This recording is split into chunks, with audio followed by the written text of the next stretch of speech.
Primeiramente, boa noite a todos. Boa noite, boa tarde, não sei, bom dia, não sei que horário que você está assistindo a gente, a toda a nossa audiência. Então, estamos aqui essa noite para conversar com o professor Ricardo, doutor Ricardo. Eu vou deixar ele se apresentar um pouco, depois eu me apresento também um pouco. Primeiramente, obrigado pelo convite, obrigado por quem vai estar ouvindo aí com a gente um tempinho. Eu costumo fazer minha apresentação em 3 partes. Parte acadêmica, que é a parte do que eu estudei, fiz administração como graduação, fiz o meu MBA, depois fiz o meu mestrado em administração também, com foco em finanças, e agora estou finalizando meu doutorado PhD na Unicamp, com uma passagem na Universidade de Aveiro, Portugal. Depois tem a parte profissional, que é a parte de atuação em si. Trabalhei em algumas empresas, trabalhei em uma empresa que se chama GTech Garage, que é um hub de inovação do agronegócio, trabalhei na PwC e atualmente sou coordenador financeiro em uma startup. E tem a parte de compartilhar conhecimento, que são as palestras, todas as coisas que a gente faz, os livros escritos. Tenho 4 livros escritos aqui no Brasil, 1 em Portugal. Sou comentarista da Rádio Jovem Pan, talvez vocês já tenham ouvido, de educação financeira, Sim. investimentos. E um pouco disso, assim, acho que do modo rápido, assim, são essas coisas, assim, então, que definem tudo um pouco, cheio de experiência aqui para compartilhar com a gente rapidamente. Então, esquecemos de apresentar antes, meu nome é Samuel, sou estudante de contabilidade, quarto semestre, quase finalizando aí. Então, para começar, a gente tem alguns tópicos para falar sobre, sobre finanças pessoais. Qual para você, qual que são os principais erros, suas recomendações iniciais para quem quer começar? Porque às vezes o pessoal, não, vou organizar minha finança, mas por onde eu começo? Tem medo de errar, tem alguns medos. Perfeito. Esse é um tema que todo mundo deveria pensar. Sempre quando a gente fala de finanças pessoais ou educação financeira, é uma temática que envolve você, eu e quem está ouvindo a gente. Então, você que vai estar ouvindo a gente vai ter dicas fundamentais para você cuidar da sua vida financeira. O primeiro ponto é sempre aspecto de mentalidade. Eu falo que essa questão de cuidar do dinheiro é 90% mentalidade e depois uns 10% de cálculo ali. Então, eu preciso ter uma mentalidade ajustada. Hoje em dia a gente tem uma dificuldade, porque a gente já tem uma cultura brasileira que tem uma mentalidade para gastar mais e não se importar com os gastos. A gente tem quase que metade da população economicamente ativa, que é uma população mais velha, 18 anos para cima, que está endividada. Então isso já é um aspecto de mentalidade ou outras barreiras assim que se tem. Então o primeiro ponto é a mentalidade, cuidar desse aspecto de mentalidade. O segundo ponto é a organização. Aí sim pensar na organização. Então você, precisamos começar a pensar, como é que eu consigo ser mais organizado? Olha, se você está ouvindo a gente, você pode esquecer tudo que eu falei. Só não esquece de uma e principal dica, para você e para quem vai estar nos ouvindo. Anote seus gastos. Quando você anota seus gastos, isso é didático.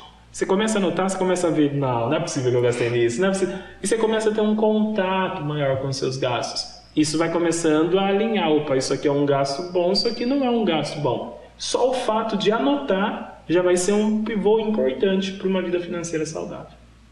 É um fato que realmente acontece comigo. Estou anotando ali as minhas despesas ali, faço minha organização financeira, sei lá para onde vai todo o meu dinheiro. Quando eu vejo assim, se foi tudo. Sabe, que normalmente as pessoas falam assim para mim, olha Ricardo, eu gastei no cartão e não sei para onde o dinheiro foi. Eu penso assim, poxa, se você que está gastando no cartão, como é que você não sabe para onde o dinheiro foi? É porque a gente não anota. Então, são hábitos, né? Mentalidade e esse comportamento. Então, esses 2 pontos ajudam e ajudam muito nas áreas assim. Sobre anotar, vamos lá. É melhor anotar semanalmente, mensalmente, diariamente? Fiz aqui, eu já anoto na hora. Para você, qual que é o melhor método? Você sabe que a gente vive cheio de coisas para fazer. Então, eu sempre gosto de falar que a anotação ela pode ser diária. O melhor aspecto é que você anote diário. Ricardo, mas onde que eu vou anotar? Quantas vezes por dia você usa o seu celular? Ou posso trocar a pergunta para você, qual dia você não pega no seu celular?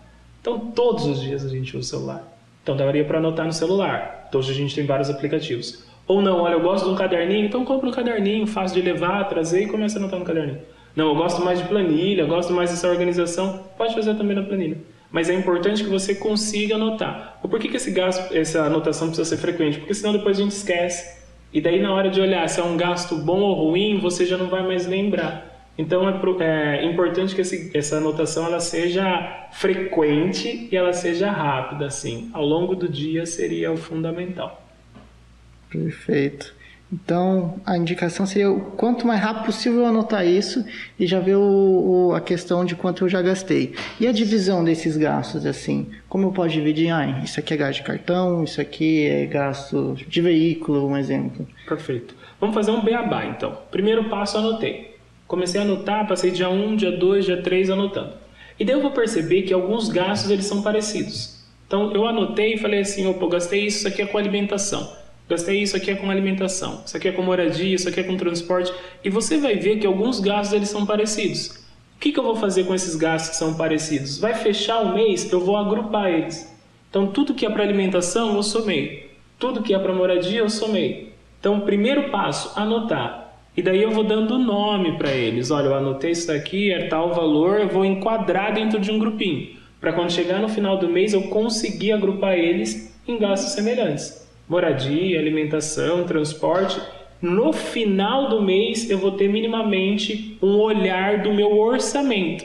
Eu sei que é um nome bonito que a gente gosta de usar em finanças assim, o pessoal acha meio complicado, mas é simplesmente o fato de eu ter anotado ao longo dos dias e daí depois eu somei as contas que são semelhantes. Esse é o melhor modo de separar. Tá? Então eu anotar e quando eu estiver anotando eu já coloco ele dentro de um grupinho. Tá? Entendi. Você citou a questão do orçamento ali também. É importante ter um orçamento mensal? Fundamental, ele é fundamental. Porque se você não tem um guia, você se perde. O orçamento é como se ele fosse um mapa. Pensa só que você vai para algum lugar que você não conhece. A primeira coisa que você vai usar é o Google Maps, Waze, algum aplicativo que ele te dê uma localização. O seu orçamento, grava bem isso, o seu orçamento é o seu mapa financeiro. E você precisa dele. Tá? Então eu preciso fazer isso, porque senão eu não consigo tomar decisões. Às vezes alguns alunos falam assim, olha, eu quero saber se esse trabalho, eu entro nesse trabalho ou não, vou começar um estágio que eu não ganho tanto, eu vou fazer uma mudança, eu vou fazer um intercâmbio, eu tenho decisões para tomar. E as minhas decisões elas são guiadas por aquilo que eu consigo ou não fazer, com a minha realidade. Mas se eu não anotar, se eu não tenho meu orçamento, como é que eu vou saber a minha realidade? Então é extremamente importante que eu tenha meu orçamento. Então, rapidamente aqui, importante anotar diariamente e manter o orçamento. Perfeito. Tem algumas questões assim que eu já ouvi falar. Nossa, tem que ter 20% do seu salário, tem que ser um exemplo aqui, aluguel, gasto com carro. Isso é um mito ou verdade? Esse porcentagem que o pessoal coloca ou para cada um é personalizado? Vamos lá, vamos pensar. O dinheiro ele vai sempre refletir os aspectos que eu busco. Eu sempre falo que o dinheiro é uma ponte. Estou fazendo essa construção só para te dar a melhor resposta. Então, se eu estou pensando que o meu dinheiro ele é reflexo daquilo que eu almejo, dos meus sonhos, dos meus objetivos, são pessoas diferentes, objetivos diferentes. Quando eu tenho objetivos diferentes, eu também vou ter relacionamentos com recursos diferentes. Vou dar um exemplo. Se é uma casa em que tem filhos, a gente vai ter alguns gastos ali com os filhos. Sim. Eu não posso comparar essa casa que tem filhos ou alguém que já tem a responsabilidade de filhos com o orçamento de uma pessoa que não tem. Então, pessoas diferentes têm orçamentos diferentes.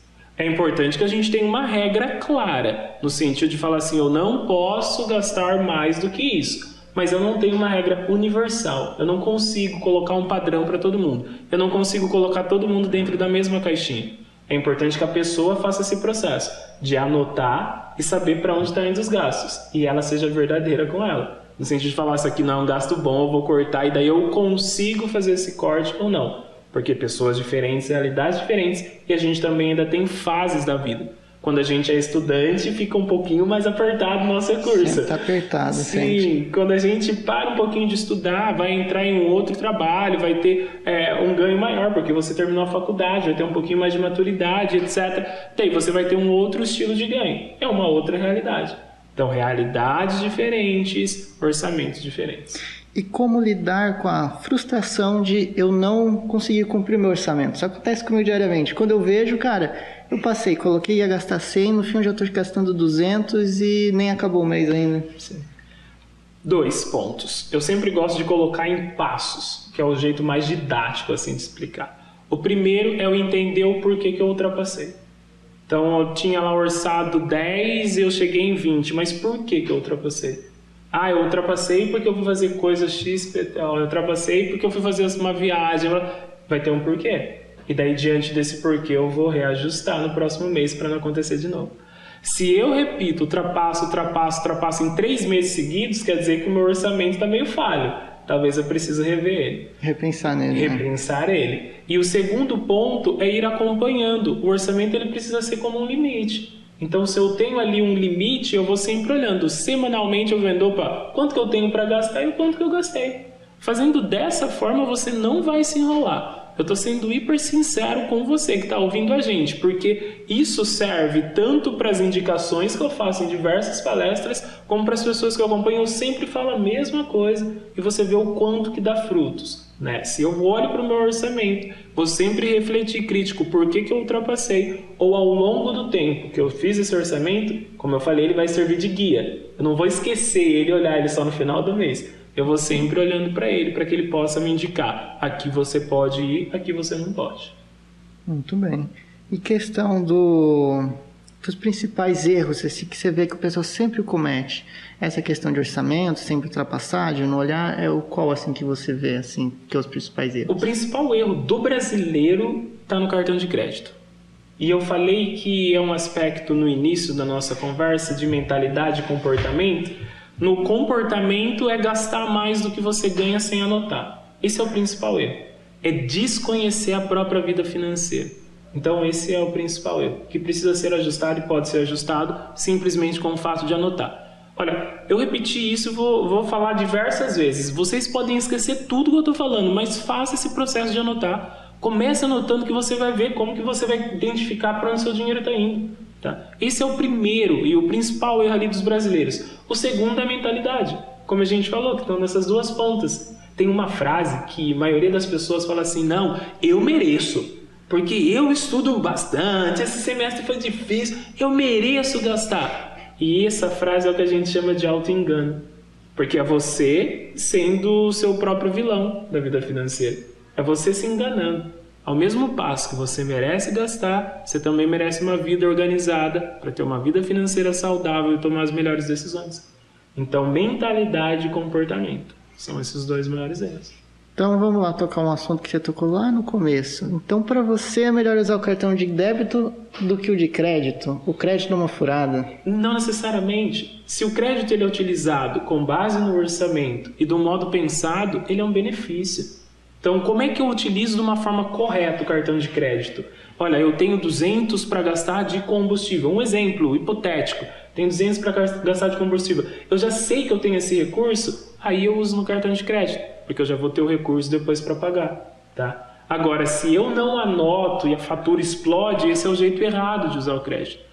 Porque se eu uso o crédito da forma correta, ele me dá um fôlego adicional e ainda eu consigo obter pontos, eu consigo ter algumas vantagens. Então, o cartão de crédito, ele é simplesmente uma ferramenta. Pensa numa ferramenta, um martelo, uma chave de fenda. Para quem sabe utilizar a ferramenta, é algo bom. Agora, para quem se enrola assim com a ferramenta, aí vai ser algo ruim. O cartão de crédito é simplesmente uma ferramenta que pode ser bem utilizada sim, se feito de uma maneira pensada e organizada. Ele é uma faca de dois gumes, então? Ele pode ser. Com a faca você consegue cortar o pão tranquilamente, que vai ser uma ferramenta ótima. Mas com a faca você também consegue ferir. Então ele é simplesmente uma ferramenta que pode ser bem utilizada ou não. Entendi. Vamos entrar então um pouquinho aqui em outro assunto, assim, questão de investimentos aí. Como que você vê os investimentos? Por onde a gente começa? Porque, no meu ver, o investimento tem que estar dentro do meu orçamento. Quando que eu vou colocar no orçamento? Vou colocar que eu vou investir esse mês R$100, supondo aqui. Então, o que eu faço com esse 100? Perfeito. O investimento, o que vai direcionar o seu investimento são suas metas. Tenha metas. Se eu tenho uma meta, e vou citar 3 exemplos diferentes. Você é um jovem, está começando aí, tem bastante coisa para trilhar. Tem bastante coisa ainda. Isso é muito legal, isso é importante. E você que está nos ouvindo aqui vai ser público diverso. Vai ter jovem, vai ter pessoa mais madura, vai ter pessoas na melhor fase da vida. Tem diversas pessoas. E pessoas diferentes, em estágios diferentes, têm planos diferentes. Então, quando eu estou mais jovem, eu tenho alguns pensamentos. Tenho alguns pensamentos de estudar, de arriscar, ou algo desse tipo. E daí eu vou ter um investimento que é mais adequado. Agora pensa só, comparar a vida de alguém que é jovem com alguém que já teve aposentadoria. Essa pessoa vai ter outros tipos de gastos, vai ter uma outra vida. E para ela já não tem muito espaço ou tempo para arriscar, porque não é indicado. Não é indicado. E daí os investimentos trocam. Então os investimentos eles vão de acordo com a meta. Qual é a meta? A principal pergunta agora para você é: qual é a sua principal meta? Porque é ela que vai guiar os seus investimentos. Investimentos também a gente tem uma prateleira assim, de investimentos, mas a meta é quem vai guiar os investimentos. Então, de acordo com o objetivo, é ali que eu vou escolher o meu investimento. Perfeito. E vamos supor aqui, eu sou um cara aqui que sempre quer ficar investindo. Que hora eu decido usar esse investimento? Ou exemplo, me rendeu 100, rendeu R$100. Eu pego 50 para mim ou fico reinvestindo 100 até quando? Quando que eu reutilizo esse investimento? Uma dúvida pessoal mesmo. Legal. Já estou aproveitando para gerar consultoria. Já estou aproveitando aqui para gerar uma consultoria mesmo. Tô brincando. Vamos lá. A gente tem alguns pensamentos. O primeiro, vamos então separar o que são os objetivos para investimentos. Vamos pensar que a gente tem 2 tipos principais para investimentos. Um para proteção e o outro para acúmulo de recursos, renda extra, tá? 2 tipos de investimentos. O primeiro, que é para proteção, é que a gente sempre vai utilizar como uma reserva de emergência ou algo para proteger. Isso é fundamental para você. Então, o primeiro passo para o investimento é construir uma reserva de emergência. Porque assim você não vai precisar lançar mão dos seus outros investimentos quando você precisar. Rapidinho, a reserva de emergência ali seria quanto? Uns 3 meses do seu ganho, uns 6 meses? Eu já vi os 2 valores aí. Uhum. Ela pode ser numa construção, mas minimamente ela precisa ser 1 mês ali dos seus gastos. Então você vai saber quanto você gasta e vai começando a construir essa reserva de emergência. Ah, mas Ricardo, no momento eu ainda não tenho 3 meses. Vai construindo ela, tá? Ela é extremamente importante, tá? E é ótima a sua pergunta. E depois que eu pensei no investimento que é para proteção, eu posso pensar também numa modalidade de investimento que é para multiplicação ou renda extra. Esse investimento é o que vai me render mensalmente quando ele já estiver mais maduro, e é esse que eu vou poder tirar ou não, tá? Agora, quando eu estou falando da reserva de emergência, eu vou deixar ela ali mais voltada para alguma necessidade, que é esse que eu lanço mão ou não se acontecer alguma coisa que eu preciso usar dinheiro naquele momento, tá? Então são 2 tipos de investimentos diferentes ou estratégias de investimentos distintas, que daí eu vou ter esse trato distinto, tá? Então ou eu vou utilizar o investimento para proteger o meu recurso, ou vou utilizar o investimento para multiplicar o meu capital, o meu dinheiro. Também um investimento assim que eu vejo que é muito importante, aí vai depender para você, é a questão do se compensa ficar só na aposentadoria pensando no INSS, ou compensa talvez fazer uma aposentadoria privada, talvez fazer seu próprio investimento pessoal e com base nesse investimento pessoal você pensar no seu rendimento, assim, chegando no final ali da sua vida, ser sustentado com base no seu rendimento. O que você pensa, o que você acha sobre isso? Sim, o INSS é a aposentadoria do governo, a gente chama de Previdência Social. Então, o que é o INSS? Eu tive lá um tempo de contribuição e quando eu chego a determinada idade ou a determinado tempo de contribuição, eu posso pleitear uma aposentadoria do governo. Obviamente que existem regras e também existem valores. A discussão é se o valor da aposentadoria ela vai conseguir custear os seus gastos. Essa é uma discussão principal. E você deve ter aí pessoas que você tem próximas de você que são aposentadas. Essas pessoas é bom você perguntar para elas, olha, o INSS consegue atender os seus gastos ou não? Para você ter uma noção. Eu acho que daí tem um outro ponto, que é a situação da nossa Previdência, do nosso instituto ali que cuida da Previdência. Que fecha, a gente sempre fala que uma empresa, quando ela tem mais recursos entrando do que saindo, ela tem um lucro. Tá? Se ela tem menos recursos, né, ela vai ter um prejuízo.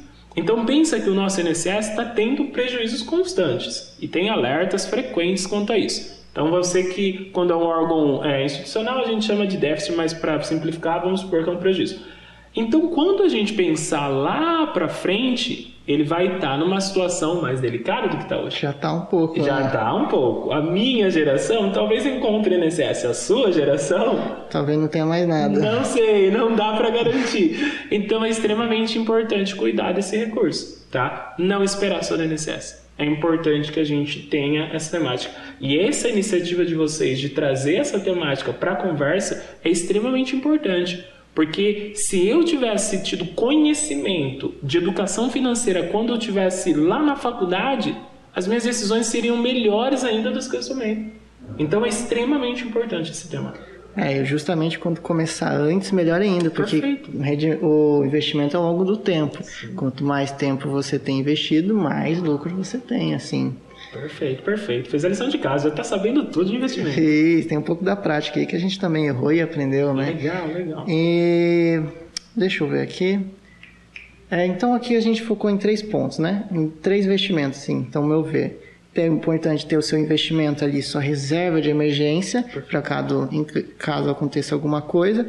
O investimento realmente para que você fique investindo ali e também sua previdência, assim. Ou esse previdência ali, nosso investimento de aposentadoria, ele entra dentro do outro investimento. Isso. A gente pode fazer essas 3 distinções. Reserva de emergência, para me proteger, tá? Posso pensar em um recurso que está mais ligado a multiplicar o meu capital.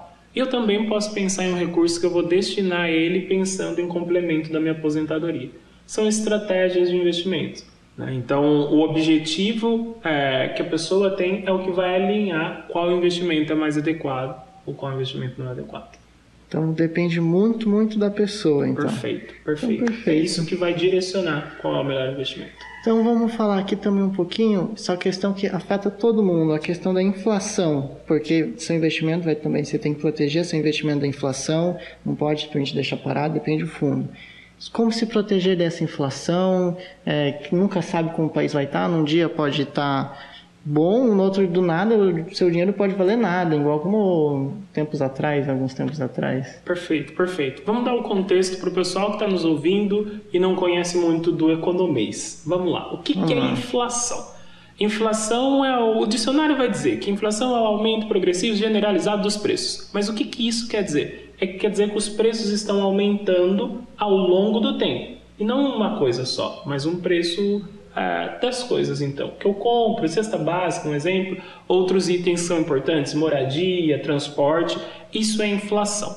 Quando a inflação aumenta, quer dizer que os preços estão aumentando, e qual que é o problema disso? Que talvez o seu dinheiro não acompanhe o mesmo aumento. Então a pessoa recebe um salário de 100, e se ela tiver uma inflação dentro de um país, passado determinado período, aquele 100 que ela tinha não vai comprar a mesma coisa. É o que a gente chama isso de um efeito sobre o poder de compra dessa pessoa. O investimento pode proteger ela, porque o investimento, ao você investir, você vai ganhar acima da inflação, minimamente é esperado isso vai proteger essa pessoa. Ao mesmo tempo que a gente precisa sempre ter um cuidado. O Brasil de anos atrás, e isso eu estou falando antes de 1994, assim, o pessoal que está nos ouvindo, não sei se você era nascido, mas antes de 1994 a gente tinha inflações que eram na ordem de milhares, assim, então chegou a ser mais de 1000% ao ano, era algo absurdo. O pessoal comenta que de manhã você ia no mercado, via o preço, alguma coisa na prateleira aí, chegava à tarde, à noite o preço já era outro. Era exatamente dessa forma. Tinham-se filas lá para abastecer, tinha essas questões de ter essa mudança assim, dos valores. Então tinha essa instabilidade. Cara. Hoje em dia, no Brasil, não se tem mais isso. A gente tem uma inflação bem menor, mas bem menor do que era anteriormente. Mas ainda assim ela afeta o nosso bolso. Ainda assim a gente precisa pensar em opções, né, que possam nos proteger dessa inflação existente. Inflação é algo comum, assim podemos dizer. Porque o pessoal tem medo, algumas vezes, não, inflação Sim. aqui, já fica com medo às vezes. Algo comum que acontece com todos os países? Pode acontecer. É algo que tem a possibilidade de acontecer. No Brasil, a gente tem um aspecto comum de sempre ter assim a inflação. O que não é comum é o nível da inflação.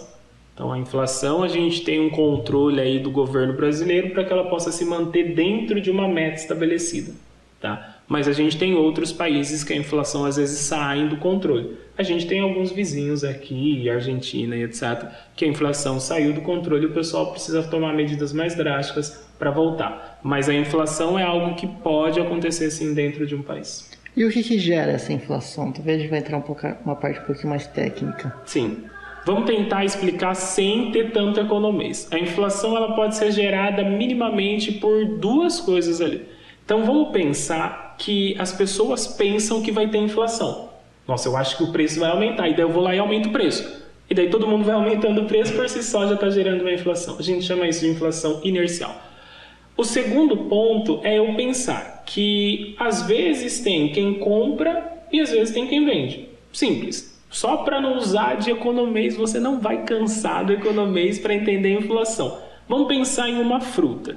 Quando é a estação daquela fruta, tem muita fruta para vender e o preço cai. Quando não é a estação daquela fruta, tem pouca fruta para vender e o preço sobe. Então, o processo em si de inflação ou de aumento ou diminuição de um preço, ele é dado por as pessoas que estão vendendo e as pessoas que estão procurando.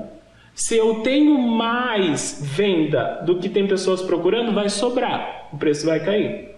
Se eu tenho um processo interno, eu tenho pessoas procurando no nível maior do que eu tenho para vender, vai faltar e o preço vai subir. Então, o que gera a inflação é mais pessoas ali procurando ou uma escassez ali do que está vendendo ao longo do tempo. Isso gera inflação. De um jeito simples e rápido, sem economês, para você entender o que é inflação. Acho que deu para entender perfeitamente o que é inflação aqui. Explicou muito bem. Obrigado. Então, acho por isso hoje à noite é só isso.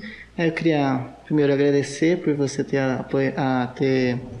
topado fazer essa entrevista rapidamente, o podcast rapidamente. Também quero agradecer a audiência aqui que assistiu até o final. Muito obrigado a todos, boa noite.